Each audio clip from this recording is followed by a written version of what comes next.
It was close to 2 in the morning when my phone lit up on the nightstand. I was halfway between sleep and a strange dream about missing equipment reports, the kind of junk that sticks in your head after years in the National Guard. The ringtone was short, sharp, and didn't belong to anyone who usually called that late. I grabbed the phone, still groggy, and saw the name, Joanne. My younger sister. I answered, and all I heard was a broken whisper. Help. That one word shot me upright. I was instantly awake, no hesitation. I could hear her teeth chattering on the other end. Melissa, he left me. I was robbed. I'm stuck. I don't know what to do. Where are you? My voice was steady, but my hands were already shaking with adrenaline. A gas station, Miller's Junction, off Route 89. My phone's almost dead. I'm so cold. I didn't waste another second. Stay where you are, don't move. I'm coming right now. Lack. I yanked on yesterday's jeans and a heavy hoodie, jammed my feet into boots, and grabbed the keys. By the time I hit the driver's seat, my training had already kicked in. Check the fuel gauge. Check the road conditions. I had 120 miles ahead of me, and a snowstorm that didn't give a damn about family drama. The roads were empty, just me and the occasional semi-truck. Headlights cut through the snow like knives through fog. I pushed the speed as much as the ice would allow, gripping the wheel tighter than I had in years. Every few miles, I checked the time and cursed. Joanne had never sounded so small. We used to fight like cats when we were younger about clothes, about boys, about who got the bigger slice of pizza. But this wasn't that girl anymore. This was my sister calling from the edge of panic, stranded in the cold because the one person she should have been able to trust had dumped her like trash. The GPS said 40 more miles. It felt like 400. I leaned forward over the wheel, like somehow that would get me there faster. The heating blasted, but sweat was still running down my back.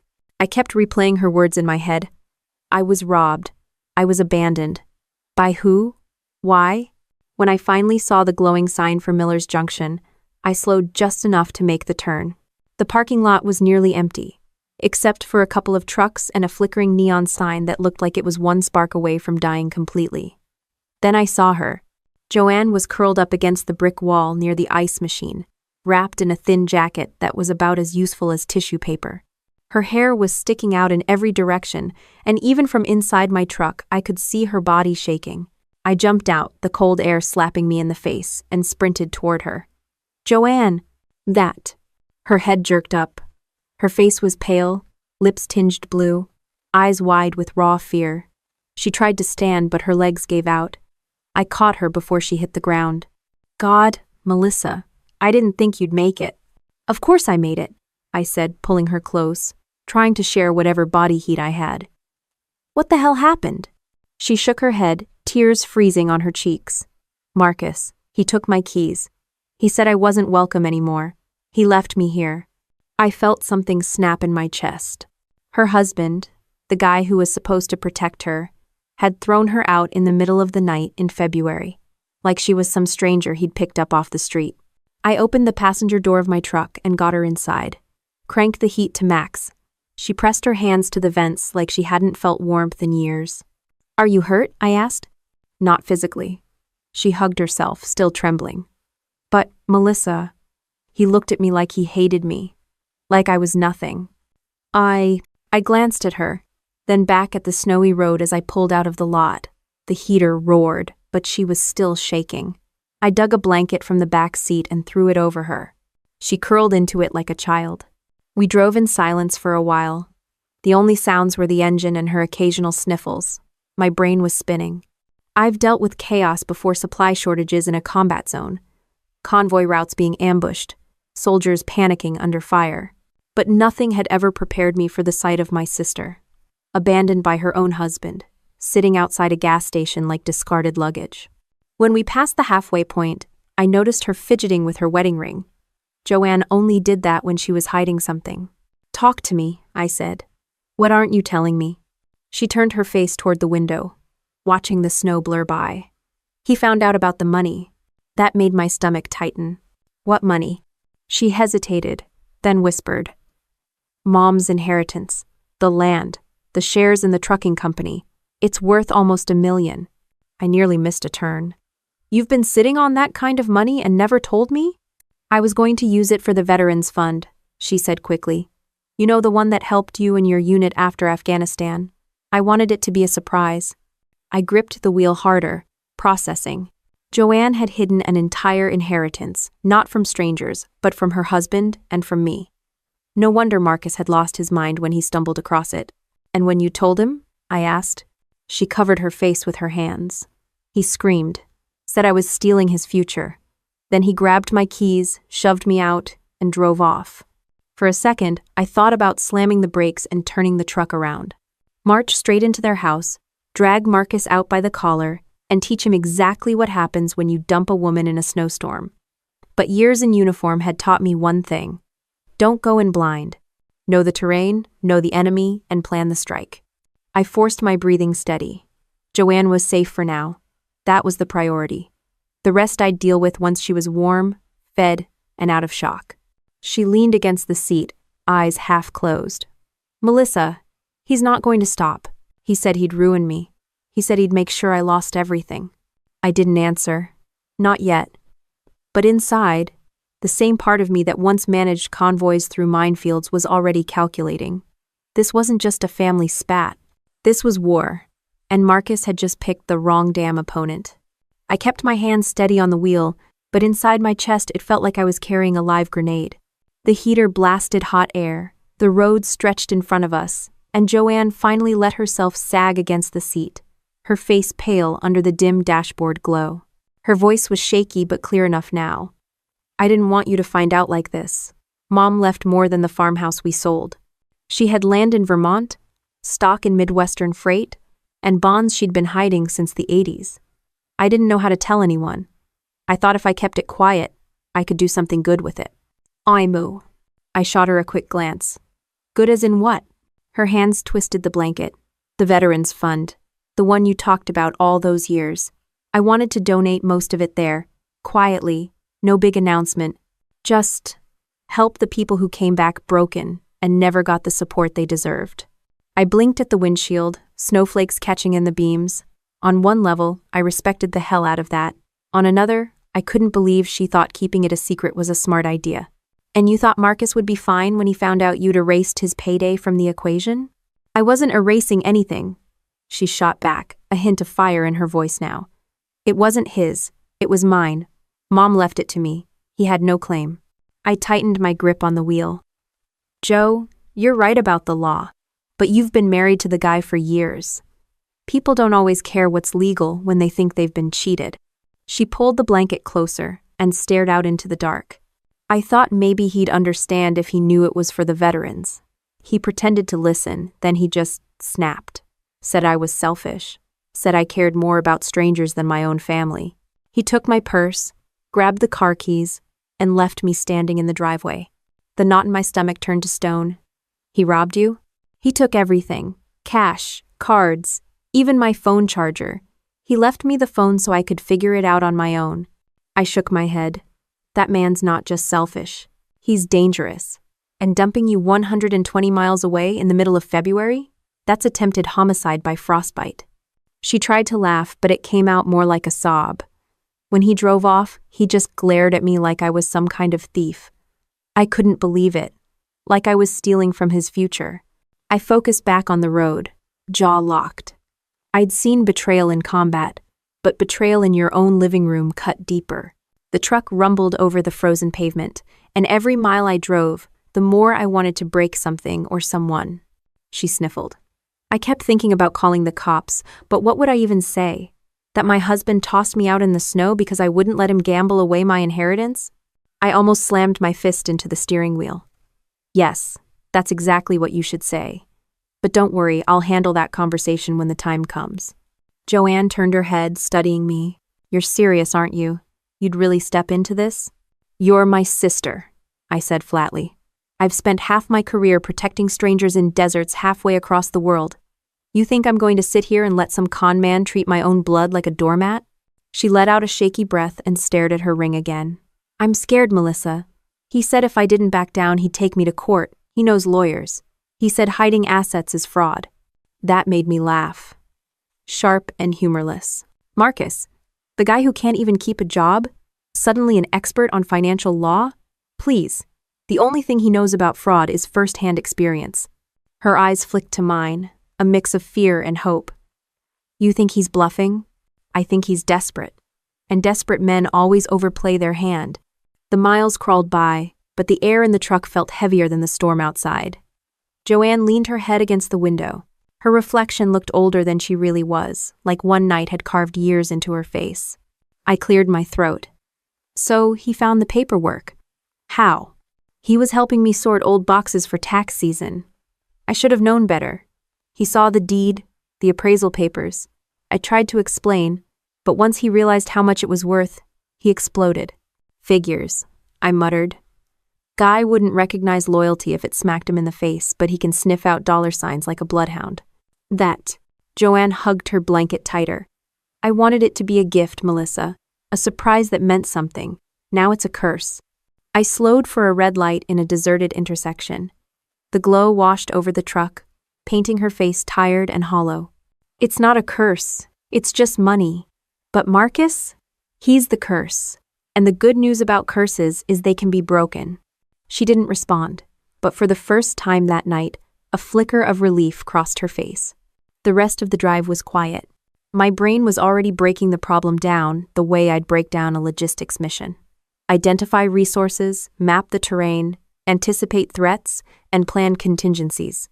Except this wasn't about moving supplies to a forward base. This was about defending my sister from the man who vowed to love her and instead treated her like an obstacle to cash in on. When we finally pulled into my driveway, the house lights glowed like a beacon. I helped Joanne inside, sat her on the couch, and shoved a mug of coffee into her trembling hands. She sipped it like it was medicine. I dropped into the armchair across from her. We'll get you warm. Then we'll figure out our next move. She nodded, eyes red but steady. Melissa, if he really takes me to court, I could lose everything. He said he'd make sure I walk away with nothing. Not even the trust fund I wanted for the hospital. I leaned forward, elbows on my knees. Let him try. He wants a war? He just picked one with someone who's been trained for it. The mug rattled in her hands as she set it down on the table. I don't know if I can do this alone. You're not alone, I said. Not anymore.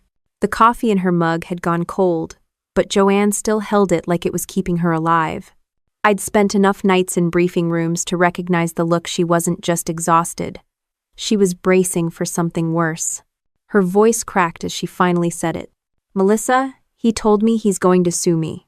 He said hiding the inheritance is fraud, that he can prove I cheated him out of marital property. I leaned back, pinching the bridge of my nose. Of course he did. Classic scare tactic. Throw big words around, make you panic, hope you'll cave. It's the kind of playbook a loser thinks is genius. Her hands shook as she set the mug down. But what if he's right? What if he drags me into court? I don't have money for lawyers. He said he'd take everything, even what Mom left me. He said judges don't like liars. I stood up, pacing. Judges also don't like deadbeats with gambling habits. He's bluffing, Joe. And even if he's dumb enough to file, he'll have to open his own books. Trust me, that's not a road he wants to walk down. She chewed her lip, the way she always did when she was holding back. I stopped pacing and looked at her. There's more.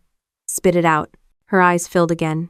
He said, I wasn't just selfish. He said I was dangerous. That I was willing to throw away his future and his daughter's future for strangers. He made it sound like I was some criminal. I laughed, short and sharp. That's rich.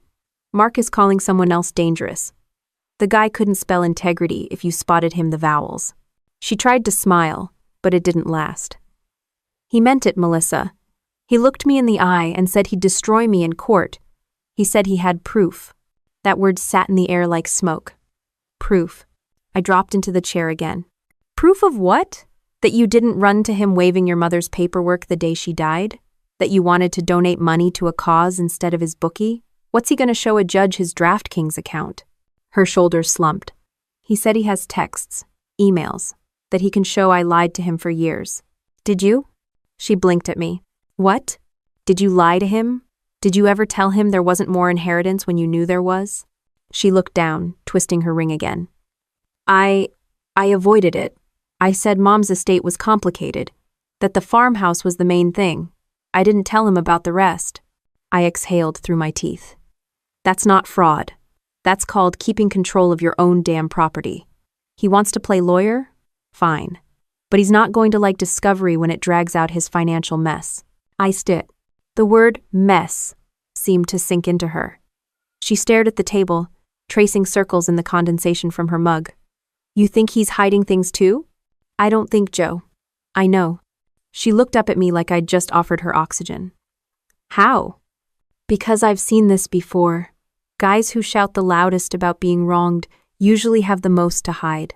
It's like in the Guard, every soldier who whined about being accused of cutting corners was always the guy who forgot to file his reports.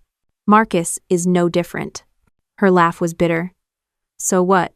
He's bluffing. He's desperate. And desperation makes people sloppy. She rubbed her temples. Melissa, I don't think you understand how angry he was. He told me if I fought him, he'd drag my name through the mud. He said he'd make me look like a greedy liar in front of everyone. I leaned forward, elbows on my knees. Then let him try. You think the neighbors are going to believe his sob story when the repo man's been circling his driveway for months? You think a judge will side with a guy who can't keep a job because he keeps cooking the books? Joe, the only mud he's got is the kind he's already standing in. Her face softened a little, but the fear didn't vanish. I can't do this, Melissa. I don't have your backbone. I'm not a fighter. I shook my head. Don't sell yourself short. You've been putting up with his crap for years. That's tougher than half the training I ever went through. And lucky for you, you don't have to fight him alone anymore. Silence hung between us. I could see the weight on her, the way betrayal had gutted her.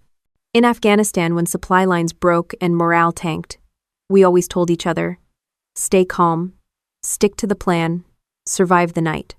That's exactly what I needed Joanne to understand now. Her phone buzzed on the coffee table. She jumped, nearly spilling what was left of her coffee. The screen lit up with a name, Marcus. Don't answer, I said immediately. She stared at it like it might explode. It buzzed again, then again. Finally it went dark. She let out a long breath she'd been holding. He's not going to stop, she whispered. He's going to keep coming until he gets what he wants. I leaned back, folding my arms. Then we make sure he never gets it. You've spent too long reacting. Now we go on offense. I tagged. Joanne looked at me like she didn't quite believe I was serious. But she'd seen that look in my eyes before, the same look I had before a convoy, before a supply run into hostile territory. She knew I wasn't bluffing. The storm outside pounded against the windows, wind howling like it wanted in. Inside, the air felt thick with something new, not just fear anymore, but the first spark of resolve. I stood up and pulled my notebook off the counter. Here's what we're going to do. You're going to write down every detail you remember, what he took, what he said, every threat. Don't leave anything out. Meanwhile, I'm going to start checking his trail. If he wants to drag this into the light, fine. Let's see how much sunlight he can handle. Joanne looked down at her hands, then back at me. Her voice was soft but steady. You really think we can beat him? I met her eyes without flinching. No, I don't think. I know. Adair. I opened the notebook and started jotting down names, dates, and the details Joanne spilled out like broken glass. She described the threats, the way Marcus had twisted his face in rage, and every word he'd spat about taking her to court. I wrote it all, my pen moving fast, the same way I'd take notes during intel briefings. When she finally slumped back into the couch, I took a deep breath. All right, now it's my turn. I pulled my laptop onto the table, flipped it open, and started digging. Military life teaches you a lot about how to track people using open source records. It's not about secret access. It's about knowing where to look. People leave a trail. Marcus was no exception. Joanne hugged the blanket tighter. Melissa, what are you even looking for? The truth. And trust me, he's left fingerprints all over it. Within minutes, I had his employment history pulled up from a public search. Marcus hadn't just quit his last job at a Denver logistics firm, he'd been terminated. Reason: financial irregularities under investigation. I let out a low whistle. Well, look who got himself kicked out of the candy store. Joanne leaned forward, eyes wide.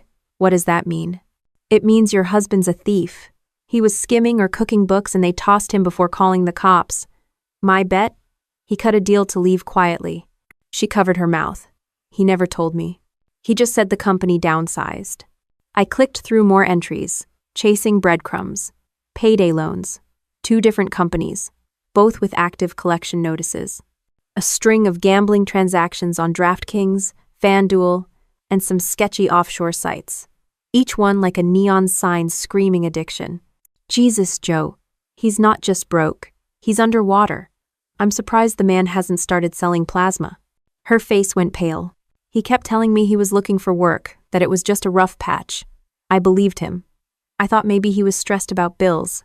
I spun the laptop so she could see the screen. This isn't stress. This is a pattern. He's been living like a parasite, waiting for your inheritance to bail him out. And when he realized you weren't handing it over, he snapped. She shook her head slowly. I can't believe I didn't see it. All the late nights, the excuses, the lies. I just thought he was ashamed. I thought if I gave him space, he'd come clean. Guys like Marcus don't come clean, I said flatly. They dig deeper, and when they hit bottom, they drag everyone else down with them. Her hands trembled as she rubbed her forehead. So he's not just angry.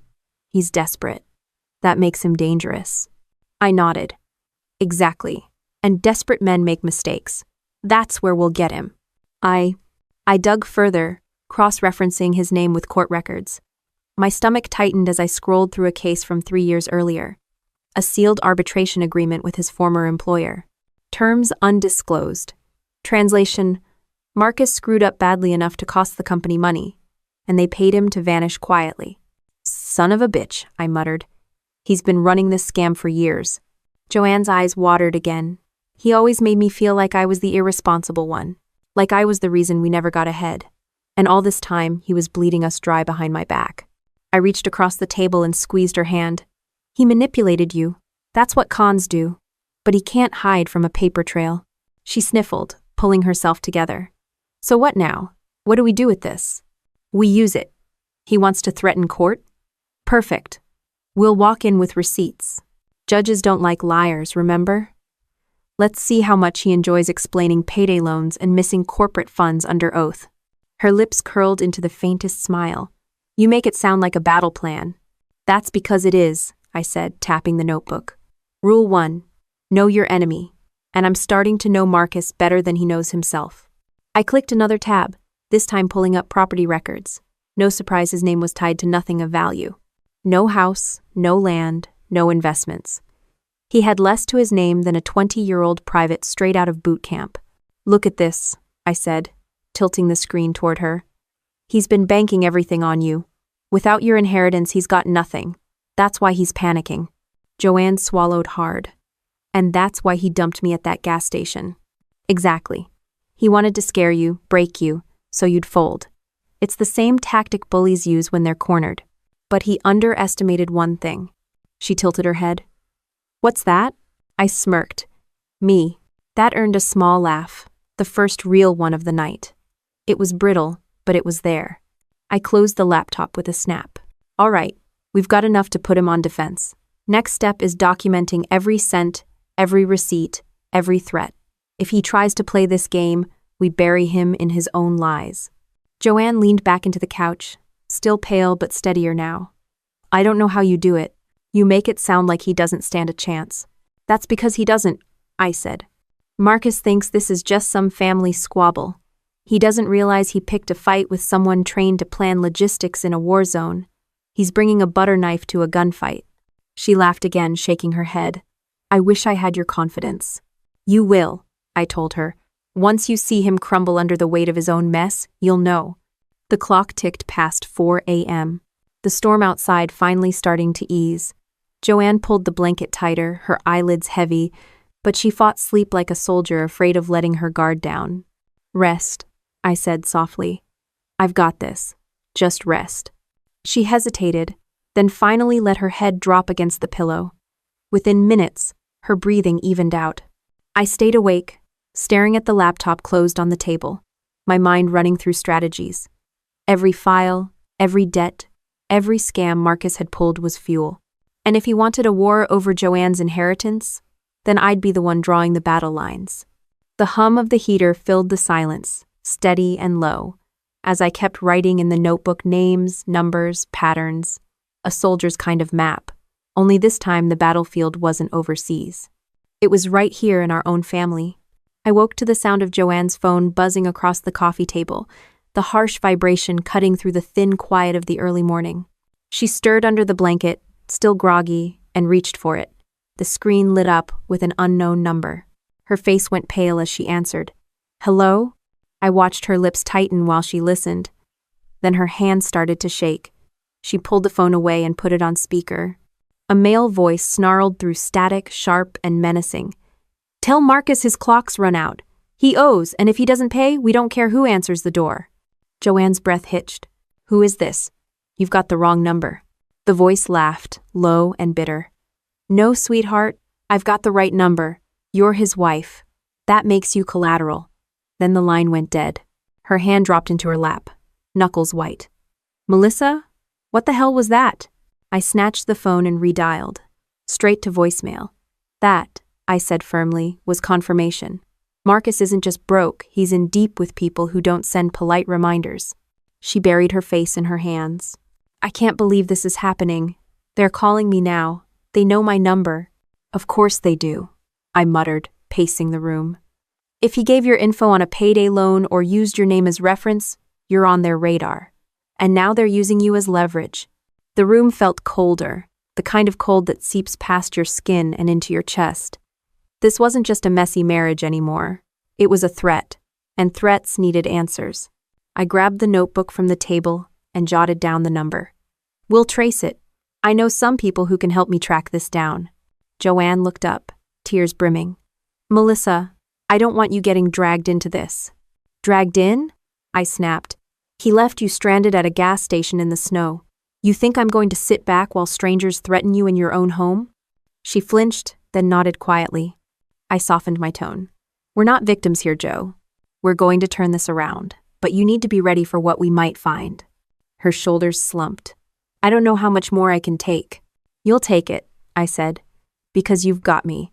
And I've seen worse than some back alley loan sharks." The words weren't just for her, they were for me too.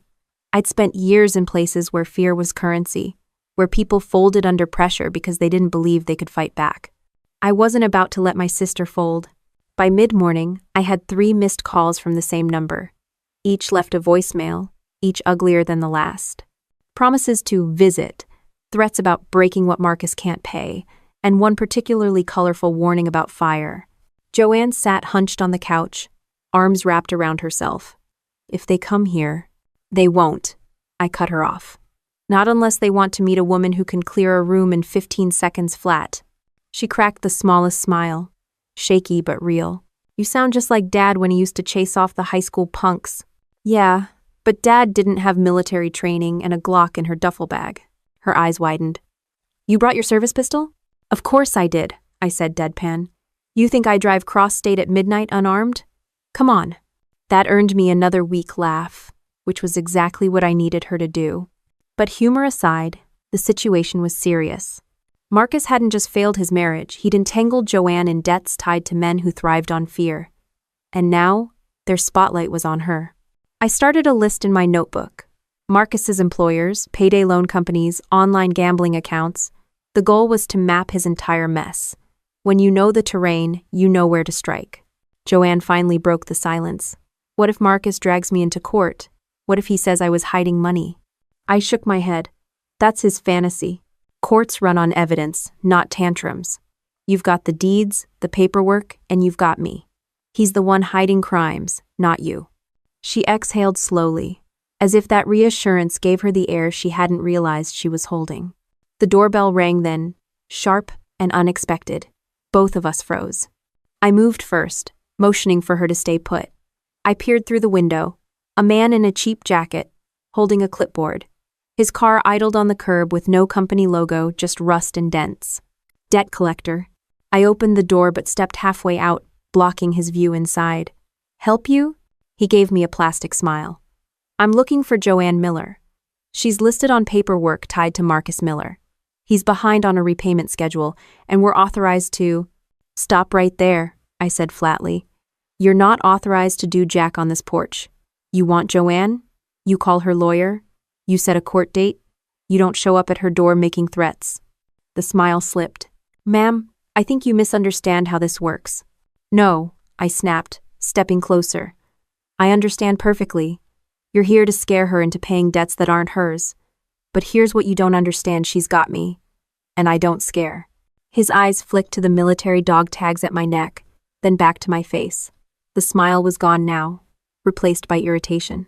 I'll make a note of this visit. You do that, I said, shutting the door in his face. Joanne rushed over, whispering urgently.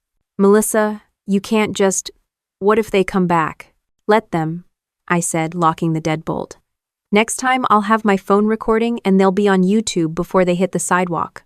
Her laugh burst out before she could stop it. You're insane.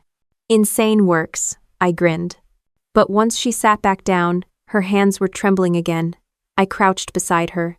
Listen, this isn't just Marcus's mess anymore, it's our fight.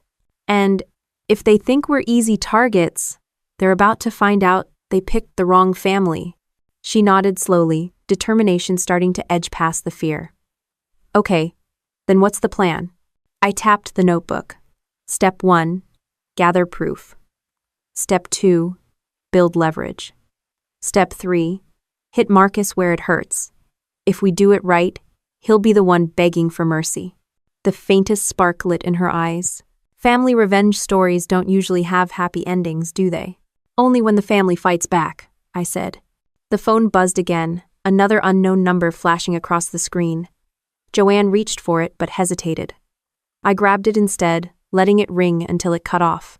They're trying to rattle us, I said. But rattling isn't the same as winning. She nodded, pulling the blanket around her like armor. Outside, the rusted car was still idling at the curb, engine humming like a warning. I stood at the window, arms crossed, watching it until it finally drove off. Every instinct screamed this was only the beginning. And if Marcus thought he could hide behind creditors and half-baked legal threats, he was about to learn what it meant when someone like me decided the fight was personal. I drove Joanne across town the next afternoon, her eyes fixed on the passenger window, jaw tight as we pulled up in front of Marcus's rental. His beat-up pickup sat in the driveway, parked crooked, beer cans glinting in the bed. The place already reeked of neglect, overgrown grass, paint peeling, blinds half broken. It was the kind of house that told the truth about its owner long before he opened his mouth. Joanne's hand tightened on her seatbelt. What if he goes crazy again? Then he'll learn why I was trained to de-escalate and, if necessary, finish fights quickly, I said, pushing open my door. She didn't smile. I didn't expect her to. Marcus swung the door open before we even knocked. His smirk spread instantly, the kind of grin that made you want to wash your hands after seeing it. Well, look who finally grew a backbone. My runaway wife and her babysitter soldier. Joanne flinched, but I stepped forward, blocking his view of her. Cut the crap, Marcus, we need to talk. He leaned against the frame like he owned the whole block. Sure, let's talk. Inside. Unless you'd rather air our dirty laundry in front of the neighbors. I didn't like it, but we stepped in. The place smelled of stale smoke and fried food. Papers covered the coffee table, half-empty envelopes, legal documents, a draft of what looked like a lawsuit. Joanne froze. You actually went through with it? Marcus grinned, waving a stapled packet. Drafted and ready to file. Fraudulent concealment of marital assets. Sounds official, doesn't it? You think a judge won't take one look at your hidden money and hand me half? I kept my voice even. You might want to be careful, Marcus. Courts dig deep. They'll pull employment records, bank statements, restitution agreements. You sure you want them looking at yours? His grin faltered for a half-second, then snapped back. I don't know what you think you found, soldier girl, but I've got rights. Joanne can't just throw me away like some piece of garbage. Garbage doesn't threaten women at gas stations, I said. Garbage doesn't sick debt collectors on family members. Garbage knows it belongs in a can. You, on the other hand, are trying to act like you've got leverage when you've got nothing but overdue bills. Howard. His eyes narrowed. You think you know everything. I stepped closer, lowering my voice. I know you were fired for cooking numbers at your last job. I know you've got payday loan companies breathing down your neck. I know about the gambling sites, the restitution payments, the arbitration you signed so your old company wouldn't drag your name through court. You want to test me, Marcus? File that lawsuit. Let's see who comes out of discovery still standing. End quote. The color drained from his face before he masked it with anger. You've been digging into me? Call it recon, I said. And I've got enough to sink you before you even get to trial. Joanne finally found her voice. Marcus, how could you? All this time you made me believe I was the problem. You said we were broke because of me, because I wasn't giving you access. But you're the one who's been lying. He sneered, turning on her. Don't play innocent, Joanne. You hid money. You kept secrets. You think you're better than me? She shook her head, tears streaking her cheeks. I never lied to destroy my family. Marcus slammed his fist on the table, rattling the coffee cups. You owe me. I've carried you for years. No, I cut him off. You carried her into debt. Big difference. His eyes locked on me, jaw clenching. You don't get to come in here and act like some hero. This is between me and my wife. Wrong, I said, calm but sharp. The second you abandoned her in the cold and let thugs call her phone, it became my business. And trust me, Marcus, you don't want me in your business. For the first time since we walked in, he sat back, silent, chewing on his rage. Joanne straightened a little, her voice steadier. I want you out of my life, out of my house, out of everything. You're not going to touch a cent of my inheritance. Marcus laughed, harsh and forced. You think you can just erase me? You think you've got the guts? She lifted her chin. I have my sister. The words hit harder than I expected. Her voice, fragile just hours ago, carried a steel edge now. She wasn't hiding behind me, she was standing with me. Marcus sneered again, trying to regain ground. You'll regret this. Courts, creditors, they'll tear you apart. And when they do, don't come crying back. I leaned in close, my voice low enough that only he heard. If you push her again, Marcus, I'll make sure every one of your debt collectors has copies of your employment records, gambling accounts, and that arbitration deal. They'll eat you alive before you ever step foot in court. His lip curled, but he didn't speak. I straightened, motioning to Joanne. We're done here. She moved toward the door, her back stiff but unbroken. Marcus didn't follow. He just sat, glaring, his hands gripping the lawsuit draft until the paper crumpled in his fists. Once outside, Joanne let out a shaky breath. Melissa, I've never seen him like that. You scared him. That was the point, I said, guiding her to the truck. He needed to know he's not in control anymore. She slid into the seat, still trembling but lighter somehow, as if the weight of his manipulation had finally started to lift. I got behind the wheel, started the engine, and checked the mirrors. For a moment, Marcus's silhouette lingered in the window, watching us leave like a man who'd just realized his empire was crumbling. Joanne whispered, almost to herself, I'm not afraid of him anymore. I tightened my grip on the wheel. Good, because the real fight is only beginning. And this time, we're the ones holding the high ground. The road stretched out ahead, clear and cold. But for the first time in days, the air inside the truck felt a little less heavy. The drive back home felt like silence was glued to the windows. Joanne leaned her head against the glass, watching the snowy suburbs slide past. But her eyes weren't seeing houses, they were replaying every word Marcus had thrown at her. I knew that look. I'd seen it before, though not on her face. I'd seen it on soldiers sitting in the dust of a blown-out village, faces hollow from betrayal. I gripped the wheel tighter, jaw locked. My head went somewhere else, to a night 12 years ago, halfway around the world, Afghanistan. The air had been thick with sand, our outpost lit only by the dull glow of chemlights. I remembered the crack of gunfire, the shouting, the way trust shattered when one of our Afghan partners turned his rifle on us mid-patrol. 2 men in my unit went down before we neutralized him. The sting of betrayal had never left me. Now, watching Joanne's reflection in the glass, I realized the same poison was eating her alive. Different battlefield, same enemy, betrayal from someone who pretended to care.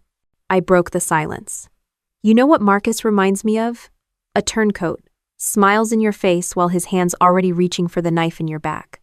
Her head turned slowly, eyes rimmed red. Melissa, he was my husband. I trusted him with everything. I thought he loved me. He loved your inheritance, I said bluntly. That's it. Men like him don't feel love, Joe. They feel hunger. And when they run out of scraps, they bite the hand that fed them. She swallowed hard, hugging herself. I don't know how I'll ever trust again. I softened, loosening my grip on the wheel. That's not true. You trusted me enough to call when he threw you out. That means something. Trust isn't gone, it's just under attack. And we don't let the enemy win. How? Her lips twitched, a flicker of a smile. You sound like you're still in uniform. I shrugged. Some wars never end. They just change locations. The rest of the drive passed with fewer words. By the time we pulled into her driveway, dusk had settled like a gray blanket over the neighborhood. The house looked small and worn, but at least it was hers, and it was safe for now. Inside, I dropped my duffel near the couch and started a fire in the old brick fireplace. Joanne sat at the table, shoulders hunched, staring at her wedding ring. She twisted it off and set it down, the tiny band clicking against the wood. That's done, she whispered. I sat across from her. Good. Now let's talk about what comes next. Her eyes flicked up. What if he fights me? What if he really does take this to court? Then we bury him with his own lies, I said, pulling the notebook back out. Marcus isn't a mystery anymore. He's a pattern of bad choices, with a criminal record waiting to be unsealed. He can't win in court unless you roll over. She nodded slowly, still staring at the ring. You make it sound so simple. It is simple. Not easy, but simple. The fire crackled, throwing warm light across the room. I leaned forward, elbows on the table. I need you to remember something. You are not weak. You've been carrying his weight for years while he lied and gambled and threatened you. That takes strength, Jo. More than you give yourself credit for. Her voice cracked. Then why do I feel so broken? I reached across and gripped her hand. Because betrayal hits like shrapnel. It cuts deep even when you survive the blast. But broken doesn't mean finished. It just means you've got scars. And scars mean you lived through hell and kept walking. For a long moment, we sat in the glow of the fire, the air thick with everything unspoken. Finally, she whispered, Melissa, I need to know something. If this gets worse, if he doesn't stop, will you really stand with me? I didn't hesitate. I stood with brothers in combat who'd only known me for 6 months. You're my sister. I've known you my whole life. There's nothing on earth that could make me leave you standing alone. Her shoulders shook, tears spilling. But this time it wasn't the broken sob of fear, it was release. She leaned across the table and hugged me hard, clutching like she finally believed she wasn't abandoned. I hugged her back, whispering into her hair. He won't win. Not while I'm breathing. When she pulled away, her eyes were wet but clear.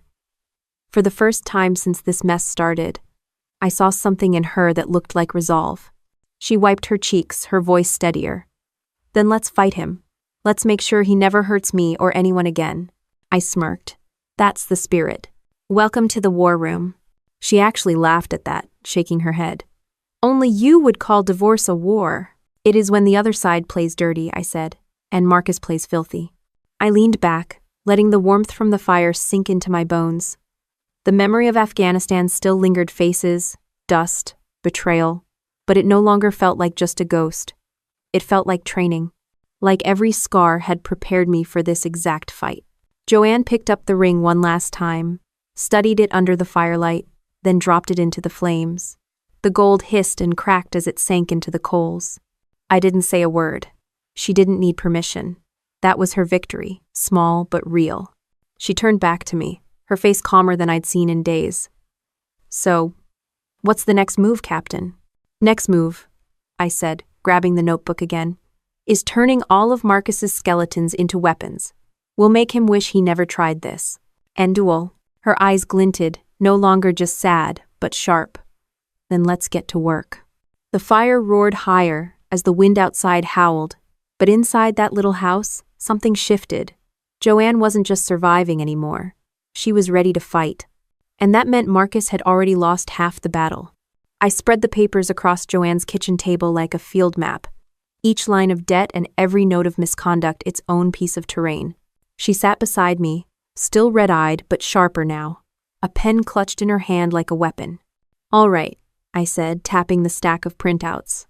We've got employment records, payday loans, gambling receipts, arbitration agreements. This isn't a rumor, it's a dossier. And if Marcus drags you to court, this will tear him apart. She nodded, biting her lip. What about the threats? The phone calls? I pulled out my own phone and opened the recordings I'd started saving.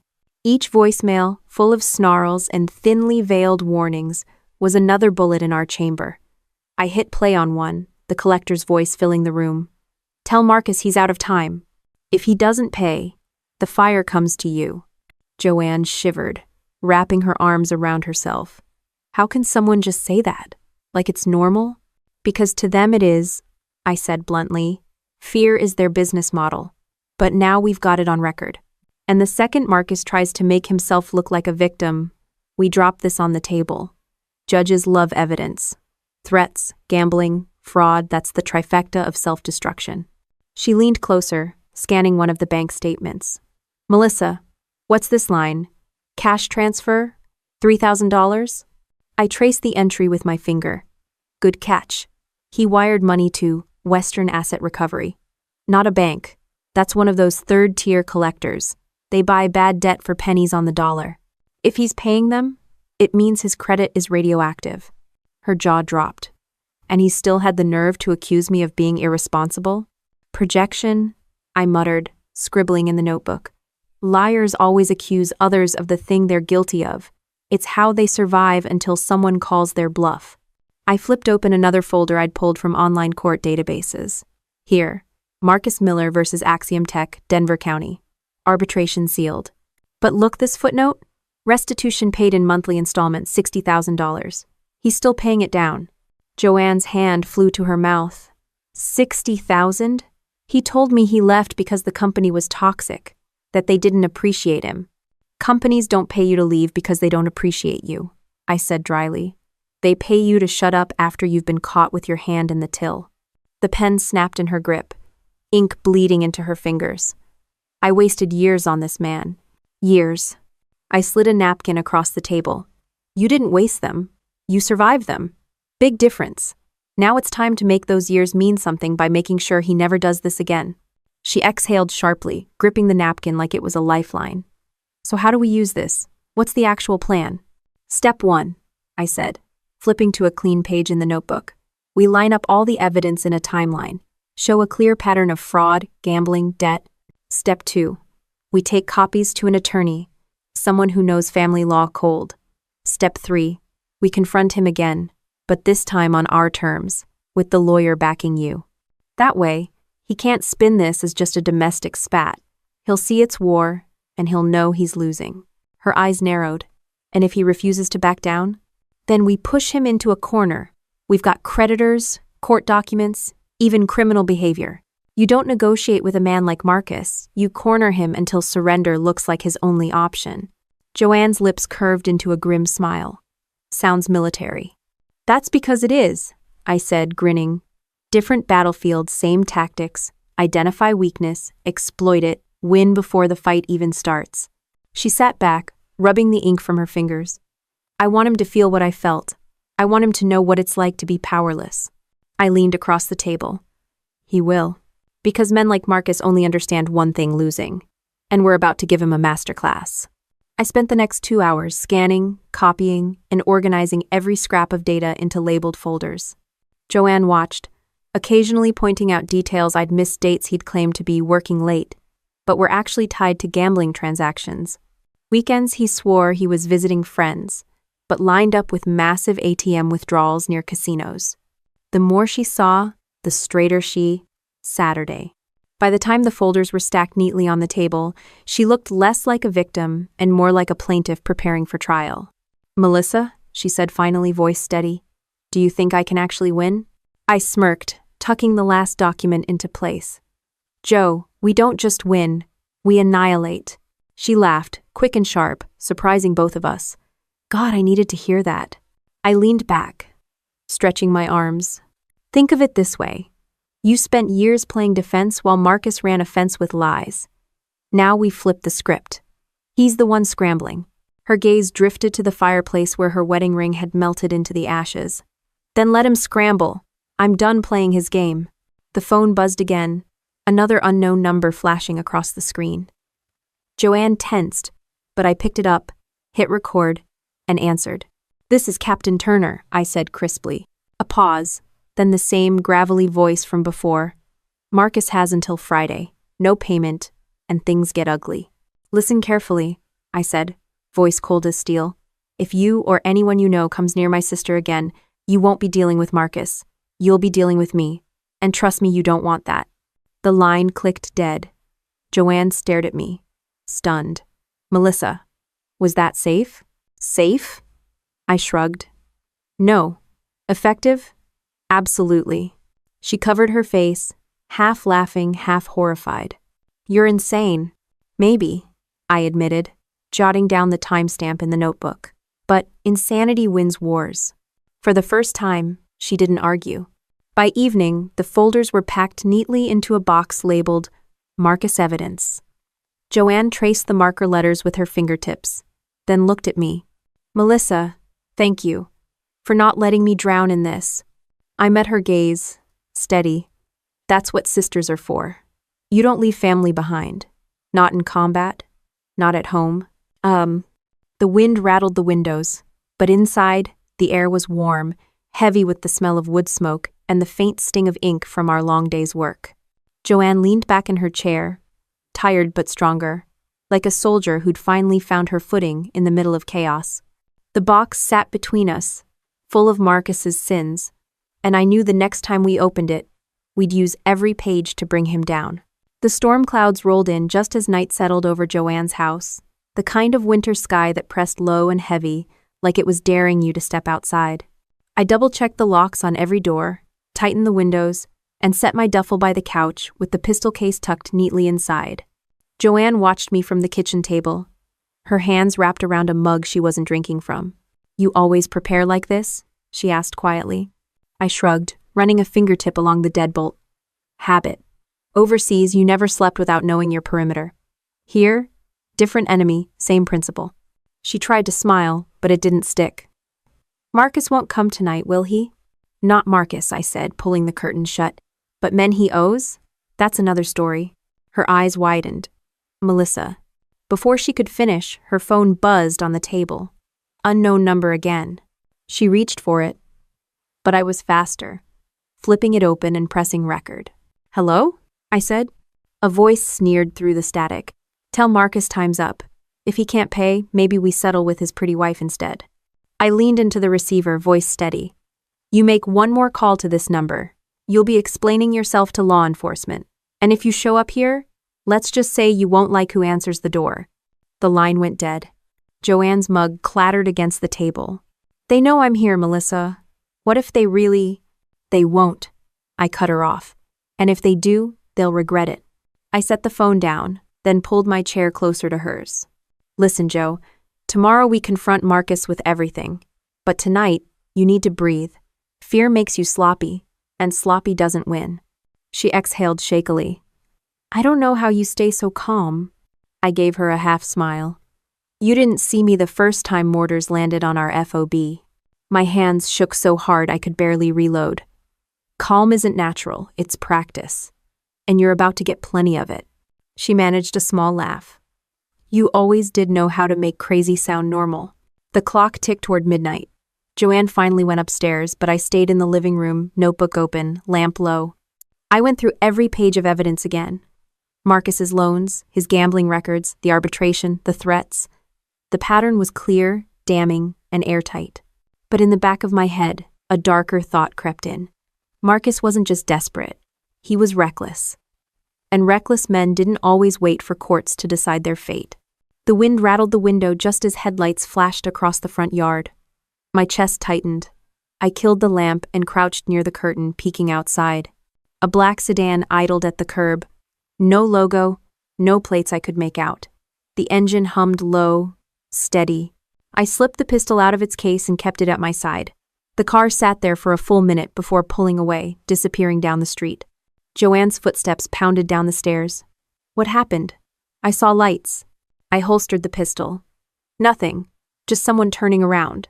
It was a lie, but a useful one. She didn't need more nightmares tonight. She stared at me, eyes narrowing. You'd tell me if it wasn't nothing, right?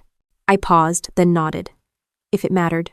That. Her shoulders eased slightly, though I could tell she didn't quite believe me. She went back upstairs, and I returned to the couch. The house settled into uneasy quiet, the fire spitting occasional sparks. I thought about Afghanistan again, about the long nights before a mission, the nerves, the waiting, the gnawing in your gut that never quite went away until you stepped into action. Tonight felt the same. Around 3 a.m., the phone buzzed again. I let it ring.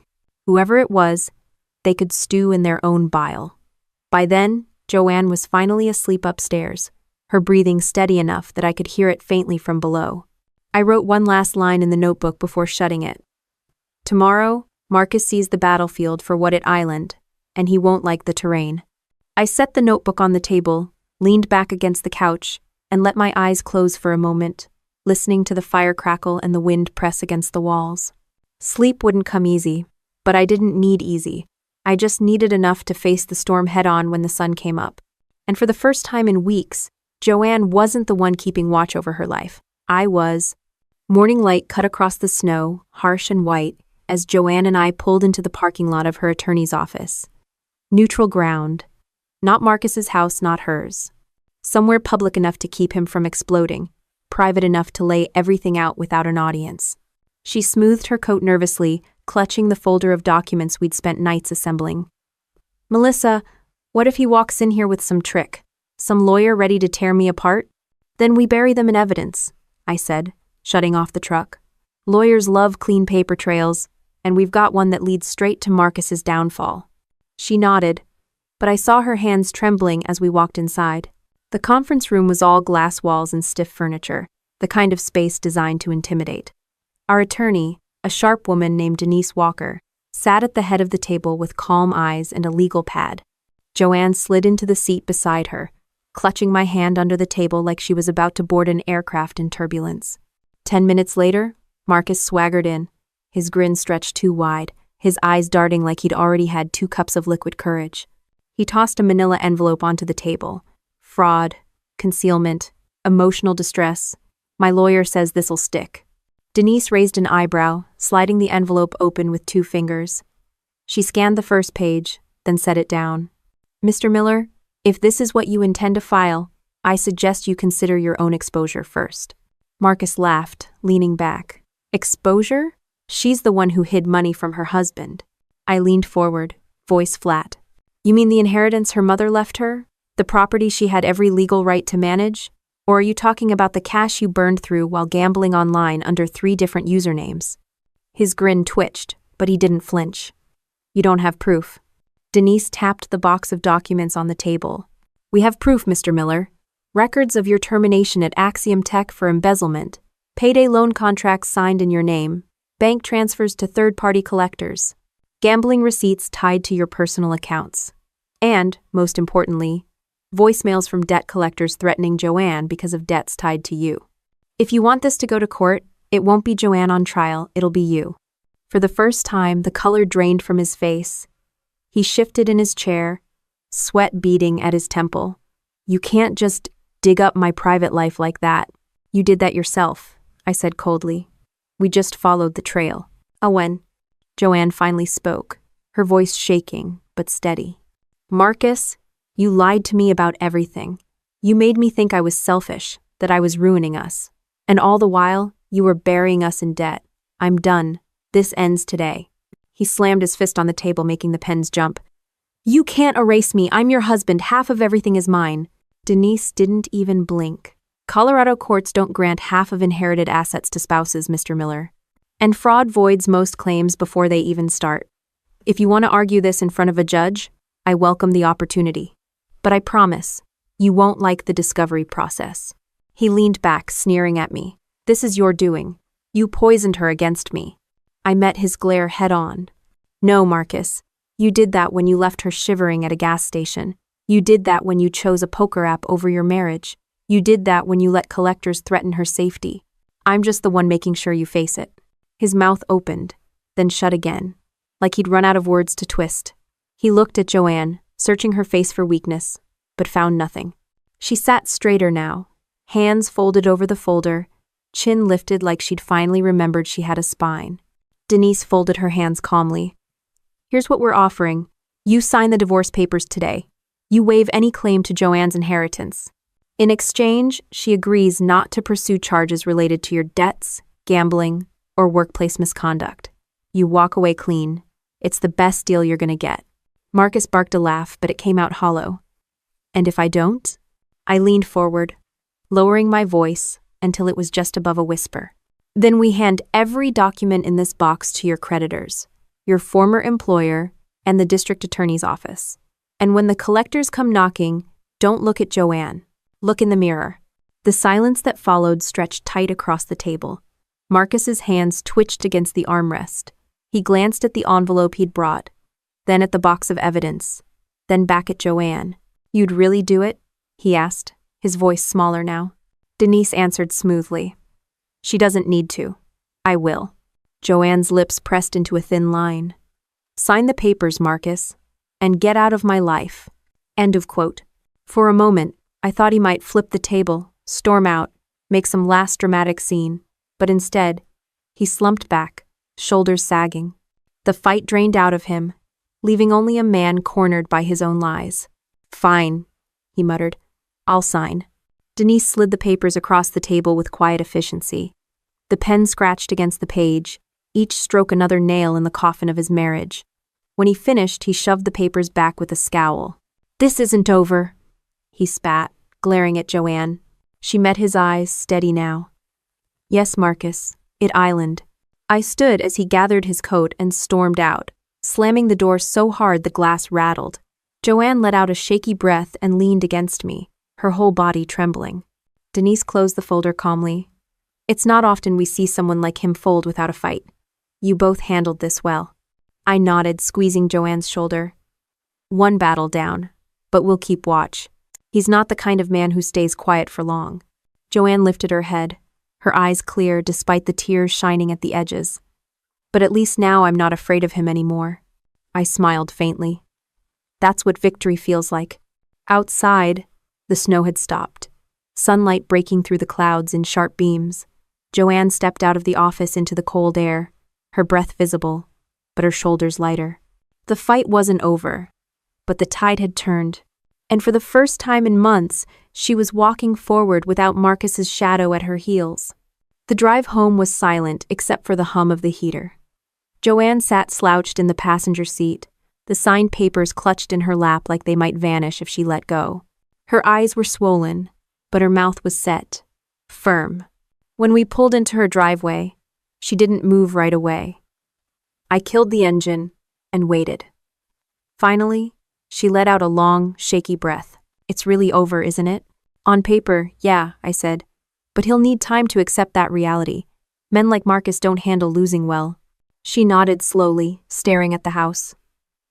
At least it's my house again. Inside, the warmth of the fire greeted us. Joanne walked straight to the mantel, pulled down a framed wedding photo, and set it face down on the table. I don't ever want to see his smile again. I gave her space, dropping my bag on the couch. She stood there for a long moment, staring at the photo's back, then finally slid it into a box already half filled with reminders of him. She taped the lid shut with a final rip and pushed it aside. Her daughter, little Claire, came padding down the stairs then, rubbing sleep from her eyes. Mom? You're home. Joanne scooped her up, hugging her so tight I thought the kid might squeak. Claire blinked at me over her mom's shoulder. Is the bad man gone? Joanne froze, then nodded. Yes, baby. He's gone. The girl buried her face in Joanne's neck. Good. I don't like when he yells. My chest tightened. Kids never miss the truth. Joanne looked at me over Claire's head, eyes wet. I nodded once. You both deserved better. Now you've got it. Later, after Claire was back in bed, Joanne and I sat at the kitchen table with 2 mugs of tea. She turned hers in slow circles, her hands steadier than before. Melissa, I don't know how to thank you. Without you, I would have folded. He would have taken everything. You don't thank family, I said. You just stand for them when it counts. She studied me for a long time, then asked softly, but what if he comes back? What if he tries something else? Then we deal with it, I said. You're not alone anymore, remember that. She nodded, eyes fixed on the rising steam. It feels strange, like I should feel free, but instead I just feel hollow, like a piece of me is missing. That's normal, I said gently. When you've been chained for years, sometimes the weight feels like part of you, but give it time. That hollow space, It'll fill back up with peace, with laughter, with things he could never give you. Her lips twitched into the faintest smile. You always did know how to sound like a drill sergeant and a therapist at the same time. I'll take that as a compliment. We sat in companionable silence for a while. The house creaked in the winter wind, but it didn't feel haunted anymore. The next morning, a locksmith arrived. We had every lock changed, every window checked, every security measure updated. Joanne watched as the last bolt clicked into place, relief visible in her shoulders. Feels like a clean slate, she murmured. That evening, we burned the last of Marcus's things in the fire pit out back. Clothes, letters, trinkets he'd left behind it all turned to ash under the night sky. Joanne stood beside me, arms crossed, her face lit orange by the flames. Feels like a funeral, she said. In a way, it is, I replied. We're burying what he tried to make of you, what he tried to make of this family. She nodded, silent, watching the sparks rise. A week later, the divorce was finalized. The trust documents were drafted, putting her inheritance into a fund Marcus could never touch. Joanne met with Denise one last time, and when she walked out of that office, she looked taller, lighter. But the cost was visible too. Claire asked more questions at bedtime now. Joanne startled at sudden noises. And though she smiled more often, I could see the shadow in her eyes, the lingering memory of every slammed door and shouted threat. That night, sitting with her on the porch, she whispered, I feel like I lost years I'll never get back. You didn't lose them, I said. You survived them. And surviving is its own kind of victory. She leaned her head on my shoulder, silent for a long time. Finally, she murmured, I just hope Claire forgets the worst of it. She will, I assured her. Because what she'll remember is this: her mom standing strong, her mom fighting back.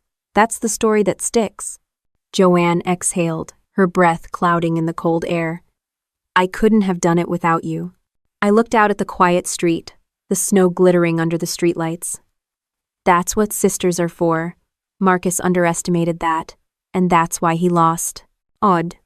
Inside, the house was warm again, filled with the quiet sounds of a child sleeping, the crackle of the fireplace, the faint hum of peace returning.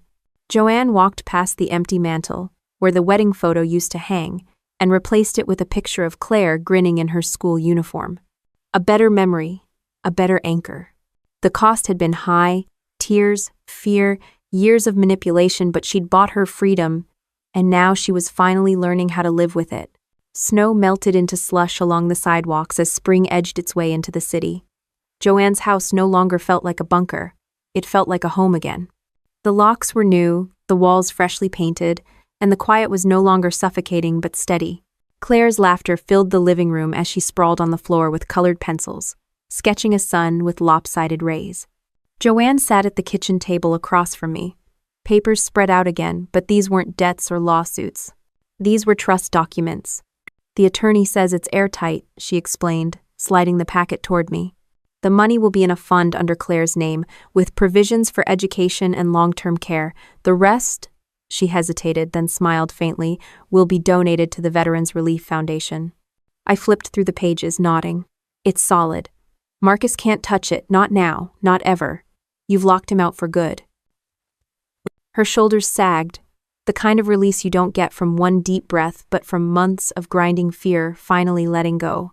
For years, I thought all I could do was protect the money from him. Now I get to use it for something good. Claire looked up from her drawing. What's a foundation? Joanne smiled. It's like a big savings account that helps people who need it, like soldiers who got hurt or families who lost someone. Oh. The little girl nodded solemnly, as if she understood more than she let on, then went back to coloring. I leaned back in my chair, arms folded. You're doing the right thing, Jo. It's not just about cutting him out. It's about building something stronger from what he tried to ruin. She glanced at me, eyes glassy. You always talk like you're giving orders on a mission. I smirked. Maybe I am. Mission accomplished. Protect the asset, neutralize the threat, secure the future. 1. Her laugh was small but genuine. You make it sound so simple. Simple doesn't mean easy, I reminded her. You fought harder than you realize. The news came a week later. I was pouring coffee when the TV caught my attention. A headline scrolled across the screen. Local man arrested in Las Vegas casino fraud sting. Marcus's mugshot flashed in grainy resolution, his once cocky grin replaced with the hollow-eyed glare of someone finally out of luck. Joanne walked in just in time to see it. She froze, one hand gripping the counter. "Melissa, is that—" "Yeah," I said flatly. "That's him." The anchor's voice droned on about gambling rings, fraudulent checks, unpaid debts. Marcus had been caught trying to pass fake chips at a blackjack table, surrounded by cameras and men in suits who weren't impressed. Joanne sank into a chair, staring at the screen. He really couldn't stop, could he? "No," I said, setting the coffee pot down. "Men like him never stop. They just crash. A body." She covered her mouth, a mix of shock and bitter relief crossing her face. Part of me feels sad, I guess, that he wasted everything. I sat across from her, voice even. Don't confuse pity with forgiveness.